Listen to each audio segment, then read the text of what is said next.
రాష్ట్రంలో కూటమి ప్రభుత్వానికి అమ్మవారి దయతో పాటు అమ్మవారి ఆశీస్సులు ఉండాలని కోరుకోవడం జరిగిందని కాకినాడ సిటీ ఎమ్మెల్యే వనమాడి కొండబాబు పేర్కొన్నారు. సంతచెరువు వద్ద గల శ్రీ కనకదుర్గ అమ్మవారు శాకంబరి అలంకరణలో భక్తులకు దర్శనమివ్వగా సిటీ ఎమ్మెల్యే వనమాడి కొండబాబు శాకంబరి అలంకరణలో ఉన్న అమ్మవారిని దర్శించుకుని ప్రత్యేక పూజలు చేశారు. స్థానిక సినిమా రోడ్డు సంతచెరువు వద్ద ఉన్న కనకదుర్గ అమ్మవారు శుక్రవారం శాకంబరి దేవిగా భక్తులకు దర్శనమిచ్చారు. వివిధ రకాల కూరగాయలు పండ్లతో అమ్మవారి ఆలయం మొత్తం ఆకుపచ్చ వర్ణం సంతరించుకుంది. ఆలయానికి విచ్చేసిన ఎమ్మెల్యే వనమాడి కొండబాబును ఆలయ కమిటీ సభ్యులు ఘన స్వాగతం పలికారు.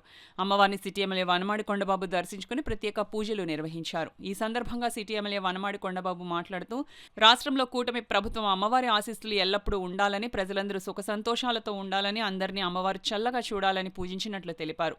వేలాది సంఖ్యలో భక్తులు హాజరై అమ్మవారిని దర్శించుకుని ప్రత్యేక పూజలు నిర్వహించారు. భక్తులందరూ అమ్మవారిని దర్శించుకున్నారన్నారు. ఇక్కడ వారాహిమాతకు కూడా శాకంబరి అవతారాన్ని ఏర్పాటు చేశామని తెలిపారు. ఈ కార్యక్రమంలో భారీ ఎత్తున భక్తులు పాల్గొన్నారు.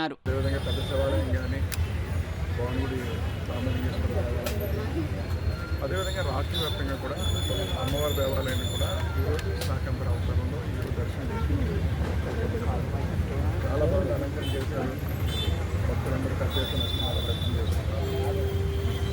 ఈరోజు అమ్మవారి దయ వల్ల ఈ రాష్ట్రంలో ప్రజలందరూ కూడా సంతోషంతో ఉండాలని, ఆరోగ్యంతో ఉండాలని, అదేవిధంగా పాడి పంటలు పుష్కలంగా పండాలని, పారిశ్రామికంగా అభివృద్ధి చెందాలని, అన్ని విధాలు కూడా ప్రజలు తన వ్యక్తిగత జీవితంలో ఏ విధంగా ఉండాలని కోరుకుంటున్నారో అన్ని కోరికలు నెరవేరాలని, రాష్ట్రం కూడా అభివృద్ధి చెందాలని, అదేవిధంగా ఈ కూటమి ప్రభుత్వానికి, రాష్ట్ర ప్రభుత్వానికి అన్ని విధాల అమ్మవారి దయ ఉండి ఈరోజు అన్ని విధాలు సహకరించాలని, ఏదైతే ప్రజలు ఆశిస్తున్నారో అభివృద్ధి, సంక్షేమం అనుకున్నట్టుగా అన్నీ కూడా జరిగే శక్తి సామర్థ్యాలు ఈ ప్రభుత్వానికి ఇవ్వాలని ఈరోజు కోరుకుంటూ, అదేవిధంగా మనం అందరూ కూడా ఈ రాష్ట్రానికి అన్ని విధాలా సహకరిస్తూ అభివృద్ధి పథంలో ముందు నడుపుతున్నప్పుడు మనం కూడా సహకరించి ముందుకు తీసుకెళ్ళాలని అమ్మవారి దయ ఈ ప్రభుత్వానికి, ప్రజలకి అన్ని విధాలా ఉండి సహకరించాలని కోరుకుంటున్నాం.